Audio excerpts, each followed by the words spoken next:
बिस्मिल्लाहिर्रहमानिर्रहीम। अस्सलाम वालेकुम नाज़रीन, पाक वतन टीवी में खुश आमदीद। मैं हूँ फहद करीम। पेश है आप तक की खास खबरें। पाकिस्तान के वज़ीर-ए-आज़म शहबाज शरीफ ने कहा है कि 8 फरवरी के इलेक्शन में कौम ने मुनक़सिद मैंडेट दिया है और हमें सबके मैंडेट का एहतराम करना चाहिए। पाकिस्तान के वज़ीर-ए-आज़म शहबाज शरीफ ने कहा है कि 8 फरवरी के इलेक्शन में कौम ने मुनक़सिद मैंडेट दिया है और हमें सबके मैंडेट का एहतराम करना चाहिए। नई तश्कील करदा वफाकी काबीना के अवलीन इजलास से खिताब करते हुए शहबाज शरीफ का कहना था कि इंतखाबात में कौम ने मुख्तलिफ पार्टियों को मैंडेट दिया और हमें सबके मैंडेट का एहतराम करना चाहिए। इस मैंडेट का तकाजा ये है कि हम सब मिलकर मुल्क के लिए काम करें। शहबाज शरीफ का कहना था कि अब या कभी नहीं का वक्त आ गया है।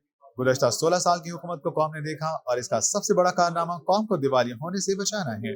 वज़ीर-ए-आज़म ने कहा कि हम सब मिलकर वलवले के साथ कौम की खिदमत करेंगे क्योंकि हम कौम की खिदमत के लिए मुंतखब हुए हैं। उन्होंने कहा कि मुल्क का सबसे बड़ा चैलेंज महंगाई है। उनका मजीद कहना था कि महंगाई के हाथों आम आदमी बेबस हो गया है। वज़ीर-ए-आज़म ने हिदायत दी कि मुल्क में अशिया खुर्दनोश और रोजमर्रा की दीगर अशिया की कीमतों के कंट्रोल के लिए फिलफौर एक कमेटी कायम की जाएगी। अशिया ज़रूरिया की कीमतों में गैर जरूरी इजाफे और नाजायज मुनाफाखोरी के खिलाफ सख्त कार्रवाई की जाएगी। इस हवाले से किसी किस्म की कोई कोताही बर्दाश्त न की जाएगी। दूसरी जानिब वज़ीर-ए-आज़म हाउस से जारी एलामी के मुताबिक काबीना ने वज़ारत तिजारत की सिफारिश पर कीलों और प्याज की बरामद पर 15 अप्रैल 2024 तक पाबंदी आयद करने की मंजूरी दे दी है। बिस्मिल्लाहिर्रहमानिर्रहीम। मेरे लिए ये बड़ा अल्लाह ताला के फज़ल करम से और हम सब के लिए अल्लाह के फज़ल से एक बड़ा एज़ाज़ का और इज़्ज़त का लम्हा है कि अल्लाह ताला ने अपनी कमाल मेहरबानी से आप सबको पार्लियामेंट का मेंबर आप मुंतखब हुए और आज अल्हम्दुलिल्लाह आप पाकिस्तान की नई मुंतखब हुकूमत की काबीना के मेंबर आज आप बने हैं। मैं अपनी तरफ से अपनी पार्टी के कायद मियां मोहम्मद नवाज शरीफ साहब की तरफ से आप सबको दिल की गहराइयों से मुबारकबाद पेश करता हूँ और शुक्रिया अदा करता हूँ कि आपने इस ज़िम्मेदारी को कबूल किया। और यहाँ पर मौजूद जो ऑनरेबल हमारे जो सरकारी अफसरान हैं उनको भी मैं खुश आमदीद कहता हूँ, वो यहाँ पर मौजूद हैं। आज काबीना का ये पहला इजलास है तो मैं चाहूँगा कि कुछ बातें मैं आपकी खिदमत में अर्ज़ करूँ और ये बातें न सिर्फ हमारी जो कारकर्दगी है ये उसके हवाले से हैं, हमारी जो कौम के साथ और सबसे बढ़कर उस ज़ात बारी ताला के साथ जो एक कमिटमेंट है कि हम मुंतखब हुए हैं इस कौम की खिदमत के लिए, वो ज़िम्मेदारी अल्लाह ताला हमें अपनी कमाल मेहरबानी से उसके लिए हमें ताकत अता फरमाए और हमारी रहनुमाई करे कि हम पाकिस्तान के अवाम की खिदमत के लिए शबाना रोज़ उनकी खिदमत में जुट जाएं और पाकिस्तान को मिलकर सब मिलकर जो काबीना में जो आप ऑनरेबल पॉलिटिकल जो लीडरशिप है, जो गवर्नमेंट ऑफिशल्स हैं, पाकिस्तान के अवाम, पाकिस्तान की पार्लियामेंट, सूबे मिलकर हम सब पाकिस्तान की एक नए वलवले और कमिटमेंट के साथ खिदमत करें और तारीख़ में हमारा ये ज़िक्र हो सके कि हमने हद्दुल मक़दूर खिदमत की थी, बाकी अल्लाह ताला के हाथ में है। आप जानते हैं कि 8 फरवरी के इलेक्शन में कौम ने एक स्प्लिट मैंडेट दिया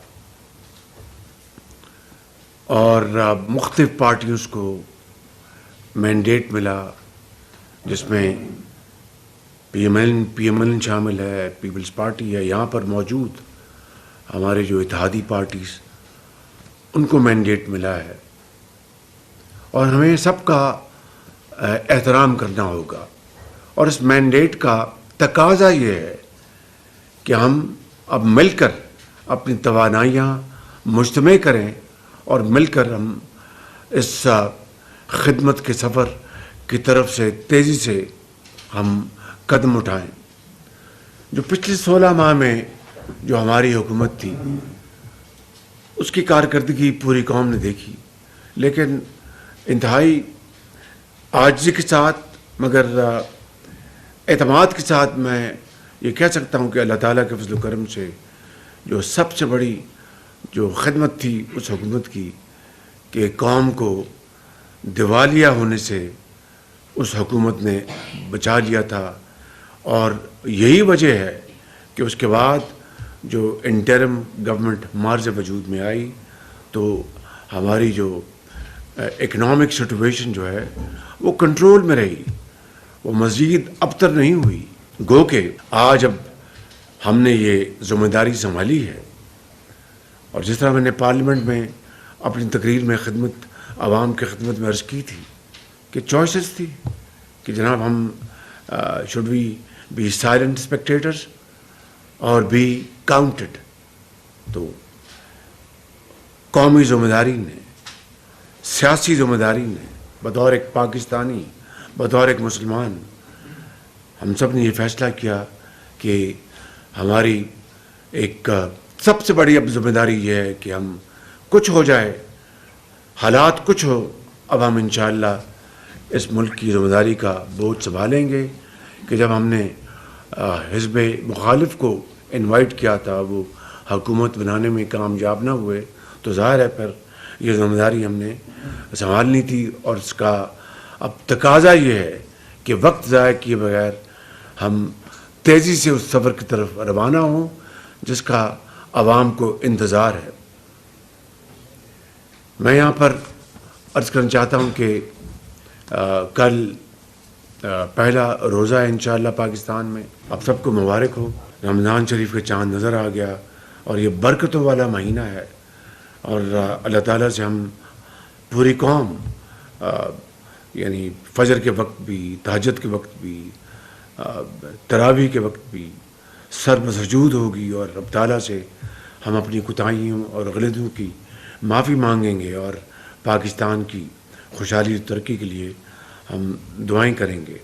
तो इस रमज़ान शरीफ में जो पैकेज जो वफाकी हुकूमत ने दिया है वो 7 अरब रुपए नहीं बल्कि 12 अरब रुपए है और 12 अरब रुपए की तफसील जो है वो सामने आ चुकी है।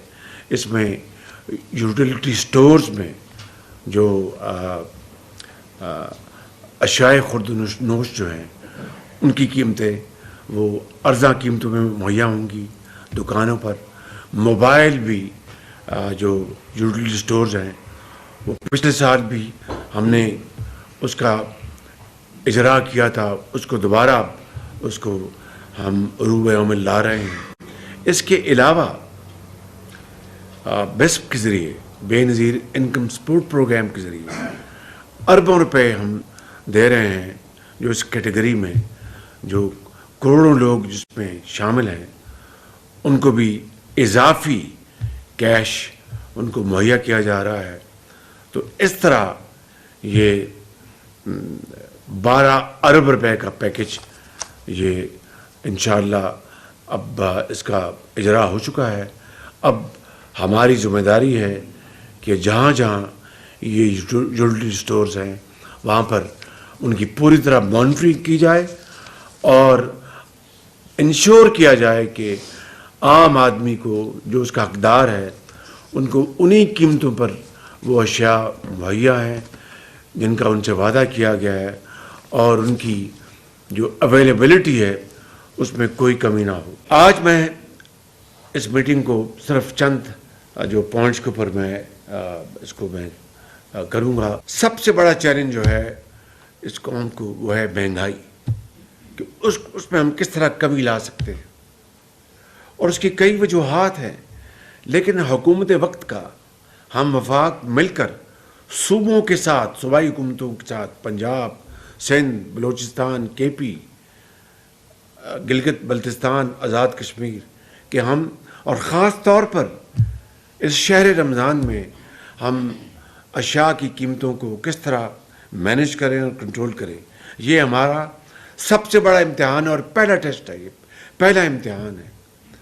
इसके लिए मैं आप सबसे गुजारिश करूँगा कि इसमें आप पूरी तरह आप शामिल हो जाएं और इंश्योर करें कि अपना वफाक के जो टेरिटरी इदारे हैं वहाँ पर तो कुलियतन खालिस्तन हमारी जिम्मेदारी है, और वहाँ मैं बिल्कुल वाज़ेह कहना चाहता हूँ कि I will not tolerate any kind of disturbance कि प्राइसेस में कोई वहाँ पर ख़राबी हो, कोई वहाँ पर कोई अवेलेबिलिटी का प्रॉब्लम हो, that I will not tolerate at all. उसके लिए बाकायदा मॉनिटरिंग का निज़ाम है, और सूबे के साथ मिलकर जो कुछ इंटीरियर मिनिस्टर यहाँ पर तशरीफ़ फरमा है, जो कुछ सूबों के साथ मिलकर हम उनके साथ कर सकते हैं, जो भी हमारी जो कैपेसिटी उनको मुहैया कर सकते हैं हम दें, ताकि ये मिलकर हम इंशाअल्लाह ये अशिया की कीमतों को कंट्रोल कर सकें। और महंगाई के हवाले से हमें पूरी कोशिश करने की किस तरह गरीब आदमी को रिलीफ दिलवाया जा सके। अब देखिए कि मैं रेपिटेशन के बगैर मैं कुछ बातें अर्ज़ करना चाहता हूँ, क्योंकि बहुत तकलीफ़ देह है कि एक तरफ जो आम आदमी महंगाई के हाथों पिस गया है, गरीब आदमी गुर्बत के हाथों मारा गया है, और दूसरी तरफ एक मुट्ठी भर अशराफिया, न सिर्फ वो 80 से ज़्यादा बल्कि 90% वसाइल के ऊपर वो उसकी कब्ज़ा हो, और साथ फिर जो उसका एक फ़र्ज़ है वो अदा न करे, तो एक इस्लामी जमहूरिया पाकिस्तान की जो स्पिरिट है उसके सरियम उसके ख़िलाफ़ है उसके। लिहाजा आज अगर 500 अरब रुपए बिजली के मद में 400 अरब रुपए चोरी होते हैं सालाना, उसमें गरीब आदमी का क्या कसूर है? और फिर जो बिलिंग जो है वो भी अपना मिली भगत से गरीब आदमी के ऊपर उसका बोझ डाल दिया जाता है। इससे बड़ा जुल्म और क्या हो सकता है? इसी तरीके से आप देखें कि जो सब्सिडीज दी जा रही हैं, एलीट सब्सिडी, अशराफिया को जो सब्सिडी दी जा रही है, उसका क्या उसका जवाब है? कोई उसका जवाब है कि गरीब आदमी तो महंगाई में पिस जाए और एलीट जो क्लास को सब्सिडी मिले? ये मैं समझता हूँ कि इतना बड़ा तफावत है, इतनी बड़ी कॉन्ट्रडिक्शन है कि जितनी जल्दी इसको हम ख़त्म करेंगे उतना भला इस कौम का होगा। तीसरी बात आप देखें कि जो सर्कुलर डेट है, जिसको गर्दिशी कर्जा कहते हैं, गैस का, बिजली का, अब ये मिला के तकरीबन 5,000 अरब रुपए है, यानी 5 खरब या 5 ट्रिलियन रुपीस का तक जा पहुंचा है। और उसके कई उसके फैक्टर्स हैं, मैं तफसील में नहीं जानना चाहता, सिर्फ एक बात करूंगा और बात आपको करीब से समझ आ जाएगी कि सरकारी डोमेन में, यानी सरकारी महकमे में, ये जो जेनकोस है, जेनकोस जो कोई सरकार खालिस्तन सरकार चलाती है, वहाँ पर जंक्स हैं, जंक प्लांट्स जो कि डीजल गजलिंग प्लांट्स है, और उसकी जो बिजली वो बनती। सदर पाकिस्तान आसिफ अली जरदारी मनसब संभालने के बाद पहली बार कराची पहुंचे और वज़ार-ए-कायद पर हाजिरी दी। सदर मुमलिकत क़यामत पर उनके रूट और वज़ार-ए-कायद पर सख्त हिफाजती इंतजाम किए गए। सदर पाकिस्तान आसिफ अली जरदारी मनसब संभालने के बाद पहली बार कराची पहुंचे और वज़ार-ए-कायद पर हाजिरी दी। सदर मुमलिकत क़यामत पर उनके रूट और वज़ार-ए-कायद पर सख्त हिफाजती इंतजाम किए गए। सदर पाकिस्तान की सिक्योरिटी सिंध पुलिस का स्पेशलाइज्ड सिक्योरिटी यूनिट सर अंजाम दे रहा था। सदर आसिफ अली जरदारी खसूसी तैयारी के जरिए रावलपिंडी के नूर खान एयरबेस से फैसल एयरबेस कराची पहुँचे, जहाँ वज़ीर आला सिंध मुराद अली शाह, गवर्नर सिंध और दीगर ने सदर मुमलिकत का इस्तकबाल किया। صدر آصف علی زرداری آج رات بلاول ہاؤس کراچی میں ہی قیام کریں گے۔ صدر آصف علی زرداری بدھ کی صبح کراچی سے لاڑکانہ روانہ ہوں گے، جہاں وہ ذوالفقار علی بھٹو اور بینظیر بھٹو کے مزارات پر بھی حاضری دیں گے۔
پنجاب کی حکومت نے سیکورٹی خدشات کے پیش نظر اڈیالہ جیل قیدیوں کی ملاقات پر 2 ہفتے کی پابندی عائد کر دی ہے۔ پنجاب کی طرح حکومت نے سیکورٹی خدشات کے پیش نظر اڈیالہ جیل میں بند قیدیوں کی ملاقات پر 2 ہفتے کی پابندی عائد کر دی۔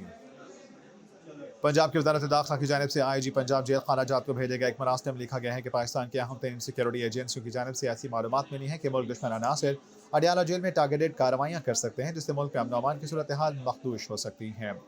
इस मरासले में बताया गया कि सिक्योरिटी रिपोर्ट महकमा दाखिला पंजाब की इंटर सिक्योरिटी विंग ने मुख्तलिफ खुफिया एजेंसियों के दिए गई मालूमात पर तैयार की है। महकमा दाखिला की जानिब से IG जेल खाना जात को मुखातिब करते हुए मरासले में मजीद कहा गया कि इन मुतबक़्क़ी टारगेटेड हमलों का मकसद पूरे मुल्क में एनआरकी पैदा करना हो सकता है। इसलिए ज़रूरी है कि फौरी तौर पर ऐसे इकदाम किए जाएं जिससे अडियाला जेल की सिक्योरिटी को और मजबूत किया जा सके। डिस्पोजल ऑपरेशंस टीम को अडियाला जेल की हदूद में तैनात करके तलाशी लेने का भी कहा गया है। जेल के अंदर जाने और बाहर आने वाले तमाम स्टाफ और अफसरान को चौकन्ना रहने की हिदायत भी की गई है कि अगले 2 हफ्ते तक हर तरह की मुलाकातें मनसूख तस्वुर की जाएंगी। जेल के अतराफ में खारदार तारें और बैरियर लगाने का हुक्म भी इस खत में शामिल है। ख्याल है कि अडियाला जेल में पाकिस्तान तहरीक इंसाफ के बानी चेयरमैन इमरान खान समेत कई सियासी रहनुमा असीर हैं और चंद रोज कबल अडियाला जेल के इलाके में दहशतगर्दों को पकड़ने का दावा भी किया गया था। दूसरी तरफ PTI का क़यादत समेत तहरीक इंसाफ की हलीफ सियासी रहनुमाओं ने इमरान खान से जेल में मुलाकात न करवाने पर सुपरिटेंडेंट जेल के खिलाफ इस्लामाबाद हाई कोर्ट में तौहीन अदालत की दरख्वास्त भी मंगल को दायर कर दी है। तर्जुमान महकमा जेल खाना जात ने इस बात की तस्दीक की है कि अडियाला जेल में हर तरह की मुलाकातों पर पाबंदी आयद कर दी गई है। पाकिस्तान के वज़ीर-ए-आज़म शहबाज शरीफ का कहना है कि उनकी हुकूमत की तरजीह पाकिस्तान और सऊदी अरब के तारीखी ताल्लुकात को ऐसी मुआशी शराकतदारी में तब्दील करना है जो दोनों ममालिक के लिए सूदमंद हो। पाकिस्तान के वज़ीर-ए-आज़म शहबाज शरीफ का कहना है कि उनकी हुकूमत की तरजीह पाकिस्तान और सऊदी अरब के तारीखी ताल्लुकात को ऐसी मुआशी शराकतदारी में तब्दील करना है जो दोनों ममालिक के लिए सूदमंद हो। वज़ीर-ए-आज़म ऑफिस से जारी बयान के मुताबिक पाकिस्तान में सऊदी सफ़ीर नवाफ बिन सईद अल मालिकी ने वज़ीर-ए-आज़म से उनके दफ्तर में मुलाकात की। इस अहम मुलाकात में बहुत से अहम मामलात तय पाए। मुलाकात के दौरान वज़ीर-ए-आज़म ने सऊदी फरमानरवा शाह सलमान और सऊदी वली-ए-अहद शहज़ादा मोहम्मद बिन सलमान की जानिब से वज़ीर-ए-आज़म मुंतखब होने पर मुबारकबाद देने पर उनका शुक्रिया अदा किया। वज़ीर-ए-आज़म ने कहा कि मेरी हुकूमत की तरजीह होगी कि वक्त के इम्तिहान पर पूरा उतरने वाले पाकिस्तान और सऊदी अरब के ताल्लुकात को बाहमी तौर पर सूदमंद, मुआशी और तज़व्वुराती शराकतदारी में तब्दील करूँ। हुकूमत की तरजीह होगी कि पाकिस्तान में मुनाफा बख्श प्रोजेक्ट में सऊदी सरमायाकारी लाई जाए। सऊदी सफीर से मुलाकात में शहबाज शरीफ ने रोड टू मक्का प्रोजेक्ट को पाकिस्तानी हुज्जाज की सहूलत के लिए पाकिस्तानी शहरों तक तौसी देने पर सऊदी हुकाम का शुक्रिया अदा किया। ख्याल है कि रोड टू मक्का प्रोजेक्ट ममलकत के विजन 2030 मंसूबे के तहत शुरू किया गया है और इसके तहत ज़ायरीन हज की इमिग्रेशन उनके ममालिक के एयरपोर्ट्स पर ही मुकम्मल की जाती है। इससे सऊदी अरब में इमिग्रेशन के लिए लंबी लाइनों और इंतजार की कोफ्त से ज़ायरीन बच जाते हैं। मुलाकात के दौरान सऊदी सफीर ने सऊदी क़यादत की पाकिस्तान के लिए मुकम्मल हिमायत का अयादा करते हुए वज़ीर-ए-आज़म शहबाज शरीफ को सऊदी अरब के दौरे की दावत दी। वज़ीर खैबर पख्तूनख्वा अली अमीन गंडापुर की काबीना में सीनियर रहनुमाओं को शामिल न करने पर पार्टी वर्कर्स नारा। इन वर्कर्स की जानिब से सवालात उठाए जाने लगे। वज़ीर खैबर पख्तूनख्वा अली अमीन गंडापुर की काबीना में सीनियर रहनुमाओं को शामिल न करने के फैसले पर सीनियर पार्टी वर्कर्स की जानिब से सवाल उठाए जाने लगे। वज़ीर अली अमीन गंडापुर ने 6 मार्च को काबीना के 15 सूबाई वज़ीरों का ऐलान किया, जिनमें 4 तजुर्बाकार साबिक सूबाई वज़ीर और 11 नए चेहरे शामिल हैं। वज़ीर के मशीरों के फहरिस्त में साबिक वज़ीर की मुआविन खसूसी बैरिस्टर सैफ का नाम भी शामिल किया गया, जबकि मुआविन खसूसी में साबिक काबीना के दौराकीन के नाम भी शामिल हैं। नए चेहरों में फजल हकीम सवात, अदनान कादरी ज़िला खैबर, आकिबुल्ला और फैसल तारकाई सुआबी, मोहम्मद सजाद कर्क, मैना खान और कासिम अली शाह पेशावर, जबकि नज़ीर अब्बासी एबटाबाद, पख्तून यार बनो, आफ्ताब आलम कोहाट और जाहिद शाह मर्दान से शामिल हैं, जो पहली बार वज़ीर बने हैं। पाकिस्तान तहरीक इंसाफ के सीनियर रहनुमा में साबिक स्पीकर सूबाई असेंबली मुश्ताक गनी, साबिक सूबाई वज़ीर अकबर अयूब, अनवर ज़ेब, मोहम्मद आरिफ, साबिक मशीर शफीउल्लाह, साबिक मुआविन खसूसी अब्दुल मनाअम और ताज मोहम्मद तरिन को काबीना का हिस्सा नहीं बनाया गया। साबिक सूबाई वज़ीर और मौजूदा रुकन सूबाई असेंबली अनवर ज़ेब ने बताया कि बाजौड़ में हमने PTI को कामयाब किया, 2 MNAs और 3 MPAs पार्टी को जितवा कर दिए, मगर बाजौड़ से एक रुकन भी काबीना का हिस्सा नहीं बनाया गया। उन्होंने कहा कि बाजौड़ को एक वजारत मिलनी चाहिए थी। सीनियर रहनुमाओं का नाम आखिर तक काबीना में शामिल था, मगर इल्म नहीं कैसे तब्दील हुआ। MP अनवर ज़ेब का मज़ीद कहना था कि इमरान खान और वज़ीर अली अमीन गंडापुर को फैसले का इख्तियार है, जो कि हमें काबिल कबूल है। वज़ीर खैबर पख्तूनख्वा अली अमीन गंडापुर ने 8 मार्च को सहाफ़ियों से बातचीत करते हुए मौका अपनाया कि मैं गुज़श्ता हुकूमत की कारकर्दगी का जवाबदेह नहीं हूँ। 10 बरसों में कर्जे लेकर सूबों को नुकसान पहुँचाया गया। उन्होंने कहा कि मैं एक नई टीम और नए जज्बे के साथ आया हूँ, हम काम करके दिखाएंगे। PTI के सीनियर रहनुमा आतिफ खान ने अपने एक बयान में कहा कि अली अमीन गंडापुर ने जेल में इमरान खान से मुलाकात करके काबीना के अरकान के नाम फाइनल किए। ये फैसला इमरान खान का है और अली अमीन गंडापुर इस वक्त कप्तान हैं और उन्हें अपनी टीम का इंतखाब भी खुद करना है। वफाकी काबीना में शामिल वज़रा को कलमदान सौंपे जाने के बाद वज़ीर-ए-दाख़िला मोहसिन नकवी ने अपनी तनख्वाह न लेने का फैसला किया है। वज़ीर-ए-आज़म शहबाज शरीफ की 1903 वफाकी काबीना ने हाथ उठाया और वफाकी काबीना का पहला इजलास भी हुआ। वफाकी काबीना में शामिल वज़रा को कलमदान सौंपे जाने के बाद वज़ीर दाखिला मोहसिन नकवी ने अपनी तनख्वाह न लेने का फैसला किया है। वज़ीर आज़म शहबाज शरीफ की 19 रुकनी वफाकी काबीना ने हल्फ उठाया और वफाकी काबीना का पहला इजलास भी हुआ। वज़ारत मिलने के बाद मोहसिन नकवी ने एक बयान में कहा कि अल्हम्दुलिल्लाह वफाकी वज़ीर दाखिला इंसदाद मनशियात की हैसियत से कौम की खिदमत करने का एजाज़ हासिल हुआ। वज़ीर दाखिला ने ऐलान किया कि मैंने इस मुद्दत के दौरान अपनी तनख्वाह न लेने का फैसला किया है। मोहसिन नकवी ने कहा कि इस मुश्किल वक्त में हर मुमकिन तरीके से अपनी कौम की खिदमत के लिए पुरअज़्म हूँ। बाज़ रहे कि सदर ममलकत आसिफ अली ज़रदारी ने भी मुल्क को दरपेश मुआशी चैलेंजेस के बायस अपनी तनख्वाह न लेने का फैसला किया है। अवान सदर की जानिब से जारी ऐलान के मुताबिक सदर ममलकत ने यह फैसला मुल्क को दरपेश मुआशी चैलेंजेस के पेश नज़र किया। सदर आसिफ अली ज़रदारी के फैसले का मकसद मुल्क में दानिशमंदाना मालियाती इंतज़ाम की हौसला अफजाई करना है। ऐलान में मज़ीद कहा गया कि सदर ममलकत ने कौमी ख़जाने पर बोझ न डालने का फैसला करते हुए तनख्वाह न लेने को तरजीह दी है। उन्होंने कहा कि ख़जाने पर पहले से ही बहुत ज़्यादा बोझ है, लिहाजा कौमी ख़जाने पर बोझ न डालने का फैसला करते हुए मैंने अपनी तनख्वाह न लेने को तरजीह दी है। बुखारी का कहना है कि रमजान पैकेज की आज पंजाब के हर जिले में तकसीम शुरू कर दी जाएगी, जो 20 रमजान मुबारक तक जारी रहेगी। बुखारी का कहना है कि रमजान पैकेज की आज पंजाब के हर जिला में तकसीम शुरू कर दी जाएगी, जो 20 रमजान तक जारी रहेगी। दोहाम में प्रेस कॉन्फ्रेंस करते हुए बुखारी ने कहा कि रमजान पैकेज से मुतालिक सोशल मीडिया पर प्रोपेगेंडा किया जा रहा है। 1 लाख से ज़ायद खानदानों को घर की दहलीज पर रमजान पैकेज भिजवाया जा रहा है। घर घर रमजान पैकेज भिजवाने पर इजाफी खर्चा आ रहा है। उन्होंने कहा कि रमजान पैकेज की आज पंजाब के हर जिला में तकसीम शुरू कर दी जाएगी, जो 20 रमजान तक जारी रहेगी। उधर इत्तलात का कहना था कि डाटा में मसाइल के बायस कई मुस्तहिकीन रमजान पैकेज से महरूम रह गए, जिसके लिए आवाम रमजान पैकेज से मुतालिक खसूसी हेल्पलाइन पर शिकायत दर्ज करा सकते हैं। उधर बुखारी ने मजीद कहा कि रमजान पैकेज ने बेनज़ीर इनकम सपोर्ट प्रोग्राम के जरिए दिया जा रहा है। अभी तक रमजान पैकेज के 15 लाख थैले तकसीम किए जा चुके। उनका कहना था कि वज़ीर आला मरीम नवाज ने ज़ख़ीरा अंदोज़ों के खिलाफ कार्रवाई करने के साथ प्याज और केले को सूबे से बाहर भिजवाने पर पाबंदी का हुक्म दिया है, जबकि कीमतों में इस्तेहकाम के लिए एक अलग महकमा कायम कर दिया गया। वफाकी वज़ीर इत्तलात अता तारिर ने कहा है कि वफाकी काबीना बड़े तवाज़ुन के साथ बनाई गई और मोहसिन नकवी को किसी को टारगेट करने के लिए नहीं लाया गया। वफाकी वज़ीर इत्तलात अता तारिर ने कहा है कि वफाकी काबीना बड़े तवाज़ुन के साथ बनाई गई और मोहसिन नकवी को किसी को टारगेट करने के लिए नहीं लाया गया। अता तारिर ने कहा कि इस दौर में तहरीक इंसाफ ने 9 मई के हमले कर दिए, जिस पर किसी को तो एक्शन लेना था और तहरीक इंसाफ को मोहसिन नकवी से सिर्फ यही मसला है। उन्होंने कहा कि इस बात को तस्लीम नहीं करता कि मोहसिन नकवी एस्टैब्लिशमेंट के नुमाइंदे हैं या हमारे नुमाइंदे नहीं हैं, वो एक मुतवाज़िन वज़ीर दाखिला होंगे। काबीना बड़े तवाज़ुन के साथ बनाए गए, मोहसिन नकवी को किसी को टारगेट करने के लिए नहीं लाया गया। उनकी बतौर निगरान वज़ीर आला पंजाब कारकर्दगी बहुत अच्छी रही। अता तारिर का कहना था कि वज़ीर ख़जाना मोहम्मद औरंगज़ेब आला तालीम याफ्ता हैं और वो प्राइवेट सेक्टर से करोड़ों रुपए की तनख्वाह छोड़ कर आ रहे हैं, जबकि सागदार इसीलिए हमारे वज़ीर ख़जाना नहीं है क्योंकि ये समझा गया कि शायद वो वज़ीर ख़ारिजा के तौर पर बेहतर कारकर्दगी दे सकेंगे। मुस्लिम लीग नून के कायद नवाज शरीफ के साहबजादे और वज़ीर आला पंजाब मरीम नवाज के भाई हुसैन नवाज और हसन नवाज लंदन से लाहौर पहुंच गए। मुस्लिम लीग नून के कायद नवाज शरीफ के साहबजादे और वज़ीर आला पंजाब मरीम नवाज के भाई हुसैन नवाज और हसन नवाज लंदन से लाहौर पहुंच गए हैं। ज़राए के मुताबिक नवाज शरीफ ने जाती उम्रा पहुंचने पर अपने दोनों बेटों का इस्तकबाल किया। ख्याल रहे कि हुसैन नवाज और हसन नवाज काफ़ी अरसे से लंदन में मौजूद थे। गुज़श्ता दिनों इस्लामाबाद की एहतसाब अदालत में 3 रेफरेंसेज में नवाज शरीफ के साहबजादों हसन नवाज और हुसैन नवाज के वारंट गिरफ्तारी की मुअत्तली की दरख्वास्तें दायर की गई थीं। हसन नवाज और हुसैन नवाज के वकील का कहना था कि हसन और हुसैन नवाज 12 मार्च को पाकिस्तान आना और एहतसाब अदालत में पेश होना चाहते हैं। बाद एहतसाब अदालत ने हसन नवाज और हुसैन नवाज के दायमी वारंट गिरफ्तारी मुअत्तल कर दिए थे। अदालत ने 14 मार्च तक के लिए दोनों के अल अजीजिया, फ्लैगशिप और एवनफील्ड रेफरेंस में दायमी वारंट गिरफ्तारी मुअत्तल किए थे। एहतसाब अदालत ने दिसंबर 2017 में मुसलसल गैर हाजिरी पर हसन और हुसैन नवाज को बाज़ाब्ता तौर पर इश्तिहारी करार दिया था। और अब खबर शामिल करेंगे आलमी उफ़क़ से, बात करेंगे अमेरिकी सदर जो बाइडेन की। अमेरिकी सदर जो बाइडेन और खातून अव्वल जिल बाइडेन ने रमज़ान मुबारक के महीने को गौर व फिक्र और तजदीद का वक्त करार दिया है। आने वाले दिनों और हफ्तों के दौरान दुनिया भर में मुसलमान अफ्तारी के लिए जमा होंगे तो फ़लस्तीनी अवाम की तकलीफ मेरे और बहुत से लोगों के ज़हन में होंगी।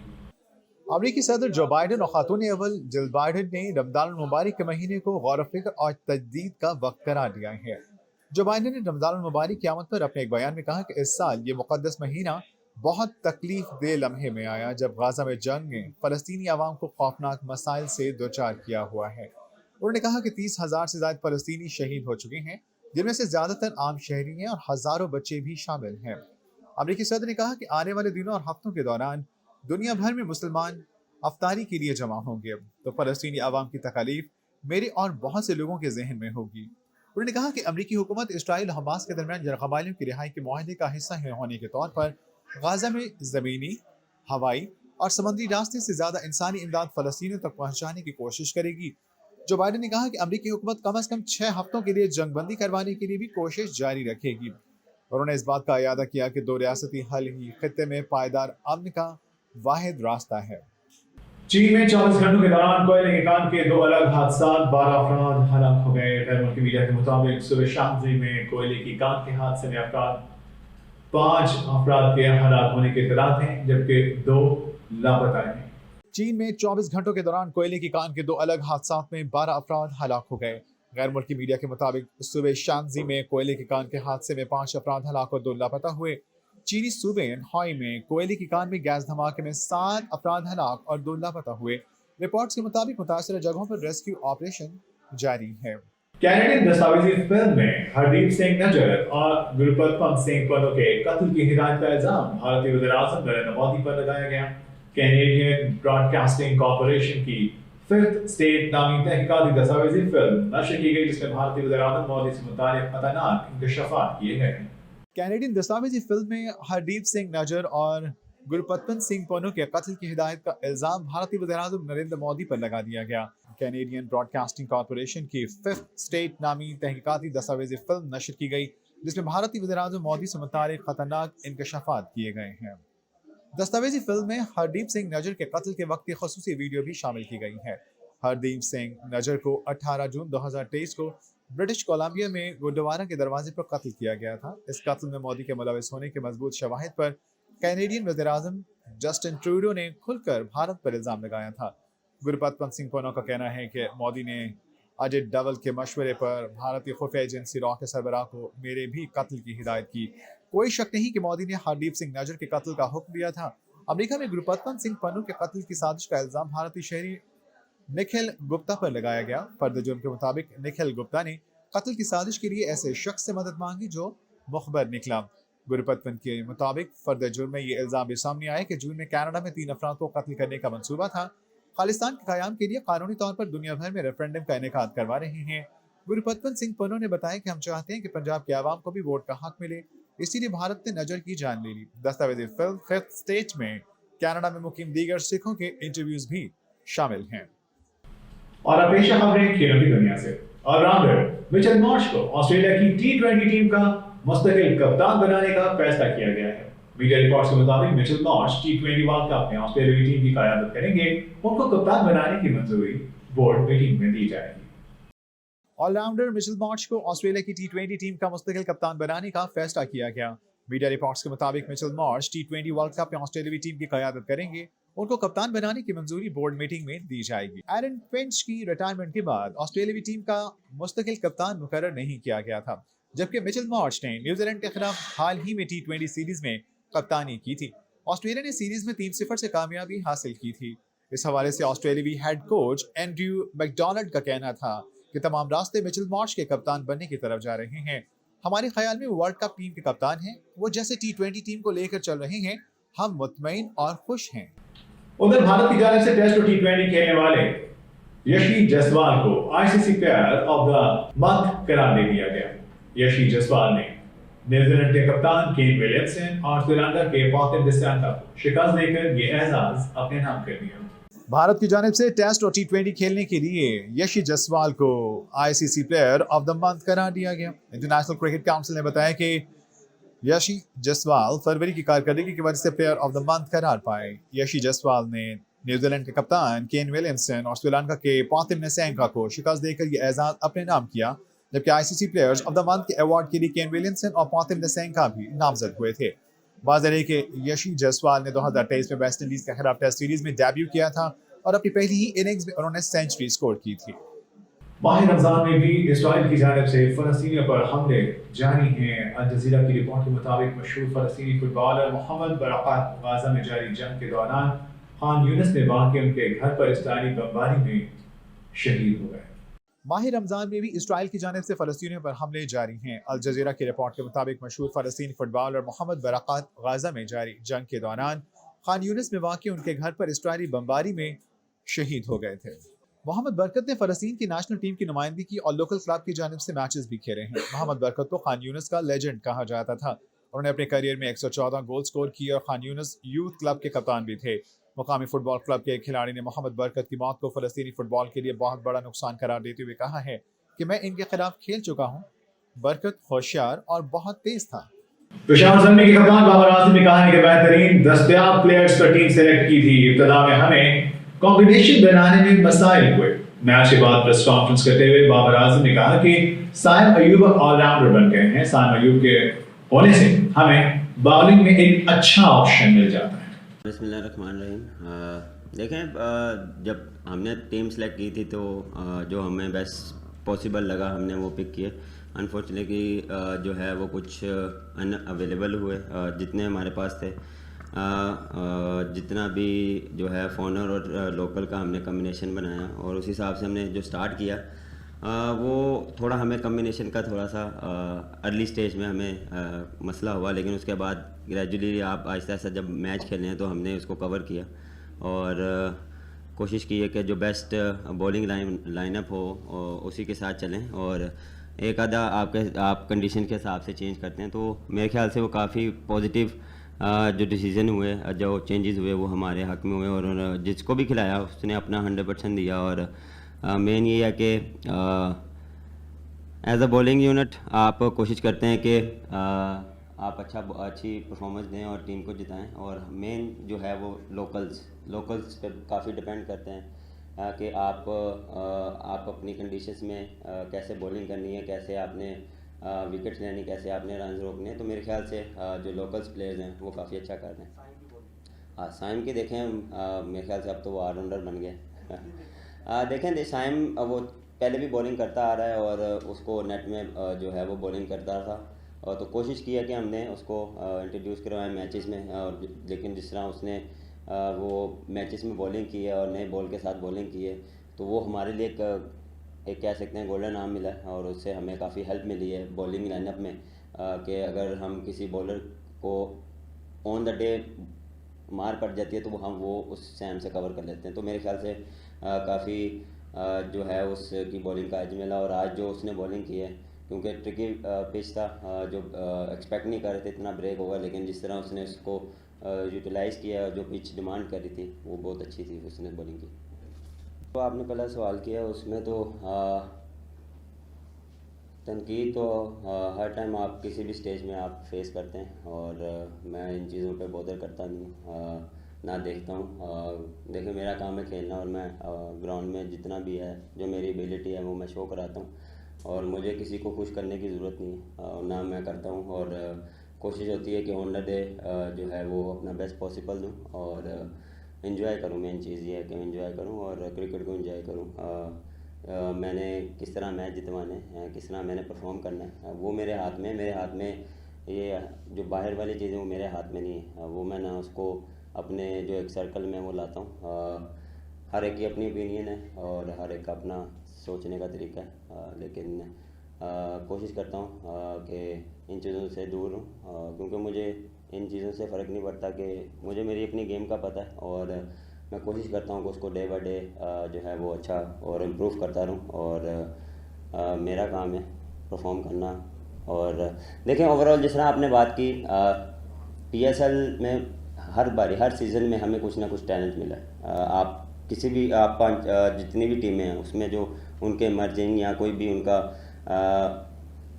ینگسٹر ہے وہ پرفارم اچھا کر رہا ہے، وہ اچھی ڈیولپ ہو رہی ہے، وہ پاکستان کے لیے کافی اچھا ہے۔ جیسے آپ ینگسٹر آپ کے ارد گرد ہوں یا کوئی بھی ٹیم ان کو چانس دیتی ہے تو وہ اویل کرتے ہیں، تو وہ ایک آپ کے لیے پلس پوائنٹ ہوتا ہے کہ وہ آپ کو ایک نظر آتا ہے یار یہ بیٹسمین آگے جا کے بن سکتا ہے، یا یہ بولر یا یہ جو فاسٹ بولر اسپنر جو بھی ہے تو یہ آپ کو پاکستان میں سرو کر سکتا ہے، تو آپ اس پہ انویسٹ کرتے ہیں۔ تو میرے خیال سے کافی جو ہیں وہ ینگسٹر ہیں جو کافی اچھا پرفارم کیا ہے، تو انشاءاللہ وشم گڈ لک فیوچر کے لیے کہ ویسے ہی اچھا کنٹینیو جو ہے وہ پرفارم کریں۔ جس طرح آپ نے پہلا کویشچن کیا، دیکھیں یہ ایکسپلین نہیں میں کر سکتا، میرے لیے ایک پراؤڈ مومنٹ ہوتا ہے کہ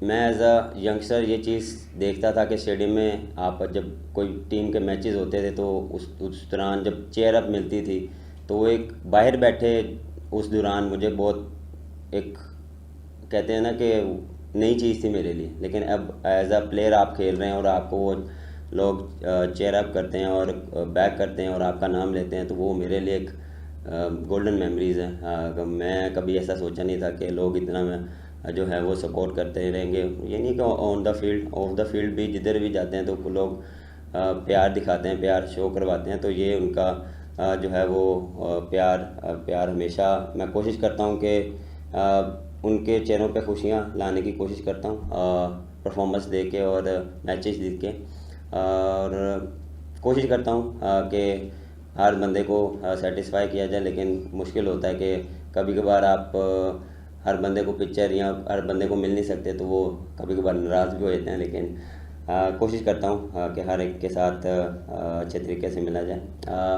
دوسرا سوال دیکھیں, سیم کا کھیلنے کا ڈفرینٹ طریقہ, میرا کھیلنے کا ڈفرینٹ طریقہ, لیکن ہمارا جو پلان یہی ہوتا ہے کہ ہم نے فرسٹ 6 اوور کیسے کھیلنے ہیں اور کیسے جو ہے وہ ڈومینیٹ کرنا ہے. اور جتنے بھی میچز ہم نے کھیلے ہیں ہم نے کوشش کی ہے کہ ڈومینیٹ کیا جائے. دیکھیں کبھی کبھار آن دا ڈے کبھی میری اچھی شاٹس لگ رہی ہوتی ہیں, سیم تھوڑا اسٹرگل کرتا ہے. اگر سیم کی اچھی شاٹ لگ رہی ہوتی ہے تو میں تھوڑا سا اسٹرگل کر رہا ہوں. تو ہم کمیونیکیشن کرتے ہیں کہ اگر آپ کی لگ رہی ہے تو ہم کوشش کرتے ہیں کہ وہ زیادہ کھیلے, وہ زیادہ بال فیس کرے. جس طرح اب پاکستان میں یہ ہوتا تھا کہ یا فخر جب کھیلتا تھا تو میرے پہ پریشر نہیں ہوتا تھا, یا کسی کی بھی پلیئر پہ پریشر نہیں ہوتا ہے, کیونکہ ہمیں پتہ تھا کہ وہ ایک سائڈ پہ وہ پریشر ڈال ہی رکھے گا دوسری ٹیم پہ, ان کے چکروں میں ہمیں بھی رنز ملتے رہیں گے. تو یہ چیز سیم کی ہے وہ پلس پوائنٹ ہے میرے لیے, اور کافی اچھا لگتا ہے ایز اے ینگسٹر جب وہ آپ کے ساتھ کھیل رہا ہے اور وہ دوسری ٹیم پہ ڈومینیٹ کر رہا ہے, بولرس کو بیک فٹ پہ کر رہا ہے, اور جو ہم نے ایک پلان کیا ہوتا ہے کہ ہم نے فرسٹ 6 اوور میں اتنا کرنا ہے, اگر اس سے ہم ہیڈ بھی چل جائیں تو ہم کوشش کرتے ہیں کہ اس کو سٹاپ نہ کیا جائے, کیونکہ مومنٹم کی گیم ہوتی ہے. جتنے بھی T20 میں مومنٹم اگر آپ کیری آن کرتے ہیں تو وہ آپ پھر جو آپ نے ٹوٹل جو ہے وہ ایک ٹارگیٹ کیا ہوتا ہے تو اس کو آپ اچیو کرتے ہیں. تو اسی کو ہم لے کے چلتے ہیں کہ جو ریسٹ آف دا پلیئر آنے والے ہوں اس کے لیے ایزی رہے. دیکھیں جہاں تک آپ نے بات کی, میرے لیے بڑا پریشر تھا. یہاں ایز اے اوپنر میں اگر کھیل رہا ہوں تو میرے پہ بہت پریشر ہے. میرے پہ کسی چیز کا پریشر نہیں ہے اور نہ میں اس چیز پہ لیتا ہوں. ٹیم ڈیمانڈنگ تھی اس ٹائم, لیکن جو دیکھیں میں نے کوئی بھی چیز کی تھی وہ پاکستان کے لیے کی تھی. اگر میرے سے انڈیویجول پوچھا جاتا تو میں اس چیز کے لیے سیٹسفائی نہیں تھا کہ میں 1 ڈاؤن کھیلوں, اور لیکن پاکستان کے لیے جو تھا وہ میں نے کیا. اور دیکھیں جس آپ نے بات کی کہ میں ان چیزوں پہ پریشر یا اس پہ, میں کبھی اس چیز پہ ہوتا نہیں ہے مجھے پریشر, اور کوشش کرتا ہوں کہ اپنی گیم کو اور جو میری سرکل ہے اس پہ رہوں. اور دیکھیں ینگسٹر جتنے بھی ہیں ان کو پہلے تو یہ ہے کہ آئیڈینٹیفائی کرنا پڑے گا کہ کون سا پلیئر آپ کو فیوچر میں اچھا جو ہے وہ پاکستان کے لیے پرفارم کر پائے گا. اور اس کے لیے آپ کو دیکھیں یہ میرا کام نہیں ہے, یہ جو ہے وہ کوچز یا کوئی بھی پی سی بی ہیں وہ آئیڈینٹیفائی کرے کہ ہم ان پلیئروں کو اٹھاتے ہیں, ان کو این سی میں لے کے جاتے ہیں, ان کی فٹنس پہ ان کی سکلز پہ کام کریں. یہ نہیں کہ ہم یہ کرتے ہیں ہم اسٹیٹ اوے ادھر بڑے اوپر لیول پہ انٹرنیشنل پہ لاتے ہیں, تو وہ تھوڑا سا اسٹرگل کرتے ہیں, کیونکہ انٹرنیشنل اور دوسری کرکٹ میں بہت فرق ہے. ادھر پریشر ہینڈل کرنا, باقی چیزوں کو ہینڈل کرنا وہ ایک ڈفرینٹ چیز ہے, وہ آتی ہے ایکسپیرینس کے ساتھ. جتنا آپ ان کو کرکٹ کھلائیں گے, جتنا وہ اچھی کرکٹ کھیلیں گے تو ان کو وہ چیز ڈیولپ ہوتے ہوتے جب وہ آپ پاکستان کھیلتے ہیں تو ان کے لیے چیزیں ایزی ہوں گی. میرے خیال سے کوئی ایسے بھی آؤٹ اسٹینڈنگ ٹیلنٹ بھی ہوتا ہے کہ وہ آپ کو لگتا ہے کہ یار اسٹیٹ اوے ڈومینیٹ کرے گا, تو وہ ایک ڈفرینٹ پلیئر ہوتا ہے, وہ ایک ڈفرینٹ ٹیلنٹ ہوتا ہے کہ وہ آپ کہتے ہیں اس کو اسٹیٹ اوے اس چیز میں ڈالو. تو یہ ایک ہر بندے کی نظر ہوتی ہے کہ کون سا پلیئر کس ٹائم پہ سوٹ کرے گا.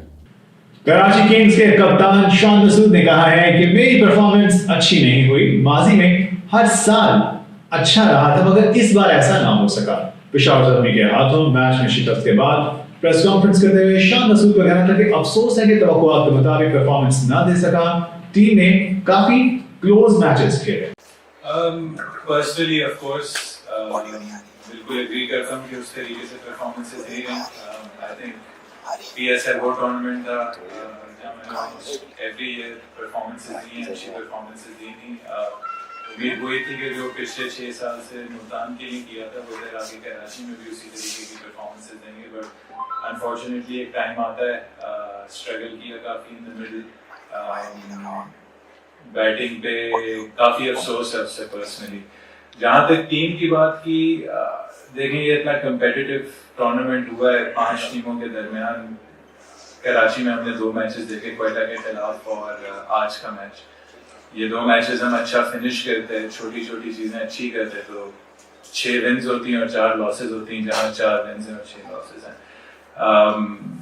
اوبیسلی ٹیم میں ایک دھچکا بھی آیا بیچ میں, جو 3 میں سے 2 میچز جیتے ہوئے تھے.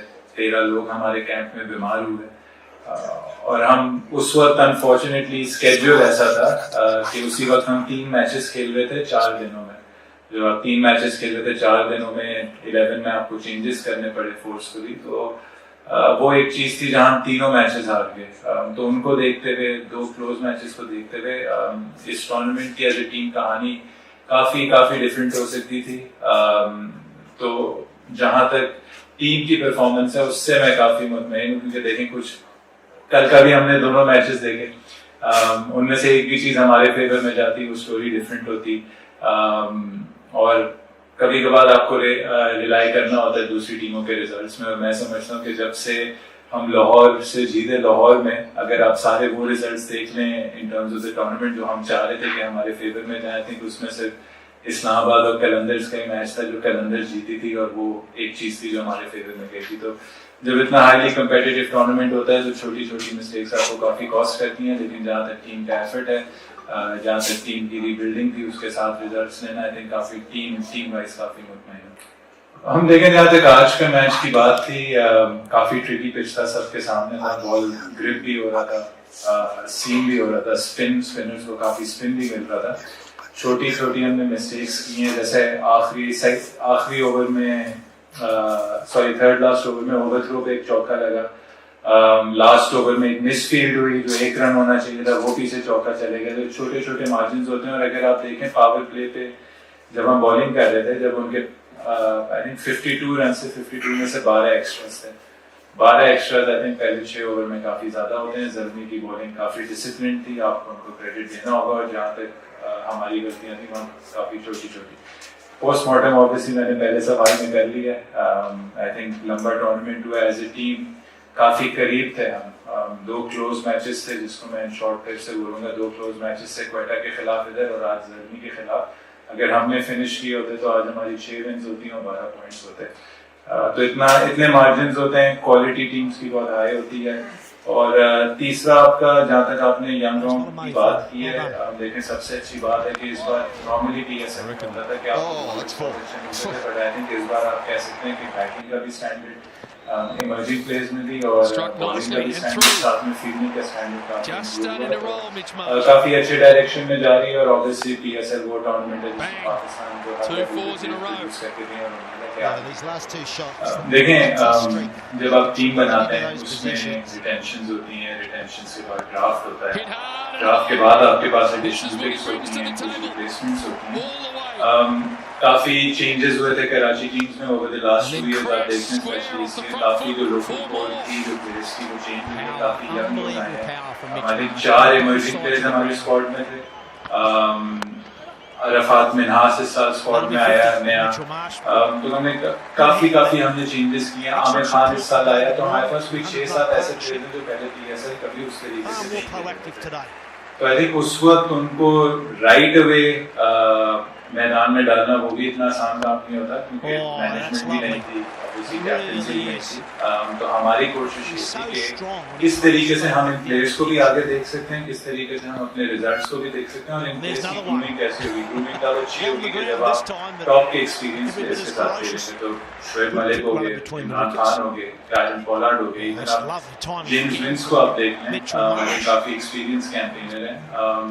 ان لوگوں کا, حسن علی کا ایک بہت بڑا رول رہا ہے, انور علی کا بہت بڑا رول رہا ہے in terms of spot moment اور تو ہمیشہ آپ ایک بیلنس دیکھتے ہیں یوتھ اور ایکسپیرینس میں. اور کچھ چیزیں ہوتی ہیں جو آپ کہتے ہیں آف دا فیلڈ کانٹریبیوشن جو آبویسلی فیلڈ میں نہیں نظر آتی, وہ یہ ہوتی ہیں کہ جو ایکسپیرینس پلیئرز ہوتے ہیں وہ کس طریقے سے اپنے यंगस्टर्स के साथ होती है। तो कोशिश ये थी कि हम आपस में एक मिक्सचर बनाएं एक्सपीरियंस रिव्यू का, और ऑब्वियसली वो जब ड्राफ्ट हुआ, जब रिटेंशन हुई, तो हमने उस चीज़ को काफ़ी ट्राई। देखिए आई थिंक सेकेंडली जो आपने बातें की हैं, ऑब्वियसली स्क्रीन पे कुछ चीज़ें नज़र आती हैं, बट वो ऑन द स्पॉट चीज़ें होती हैं, नीजर रिएक्शन होता है, उसमें लोग जजमेंट काफ़ी पास करते हैं कि गुस्सा आ गया, फलाना चीज़ हो गई। एक तो हर प्लेयर पैशनेट है, इसमें कप्तानी की बात नहीं है। आई थिंक मैं जिस भी टीम के लिए खेलूँगा, मैं क्या कहते हैं, पूरा अपना एफर्ट दूंगा, पूरी जान दूंगा। कुछ मोमेंट्स होते हैं, इंसान है, इंसान कोई भी परफेक्ट नहीं होता, ब्लैक और वाइट नहीं होता कि ये ठंडा है, ये गर्म है। आई थिंक हर इंसान में एक ग्रे एरिया है। कुछ उसकी क्वालिटीज़ होती हैं जो ज़्यादा कामनेस की तरफ पॉइंट करती हैं, कुछ उसकी वो क्वालिटीज़ होती हैं जो एक मिक्सचर होता है, एक बैलेंस होता है। और आई थिंक वहाँ जहाँ हारिस वाला इंसिडेंट हुआ था, उसमें मैं फोर्थ अंपायर के पास गया था क्लैरिफिकेशन के लिए, और फोर्थ अंपायर हमारे एंड से दूसरे एंड तक भाग गए थे। तो लोग समझ रहे थे कि मैं फील्ड पे जा रहा हूँ, मैं कोई चीज़ प्रोटेस्ट कर रहा हूँ, मैं कुछ प्रोटेस्ट नहीं कर रहा था। मैंने जो हाथ का इशारा भी किया था, वो फोर्थ अंपायर को किया था कि वो उस तरफ दौड़ पड़े थे, तो मैं उनके पीछे दौड़ तो नहीं पड़ सकता था, बहुत बुरा लगता। नाज़रीन, ये भी अब तक की खास कर रहे हैं। मज़ीद खबरों और लेटेस्ट न्यूज़ अपडेट से बाखबर रहने के लिए आप देखते रहिए पाक वतन टीवी।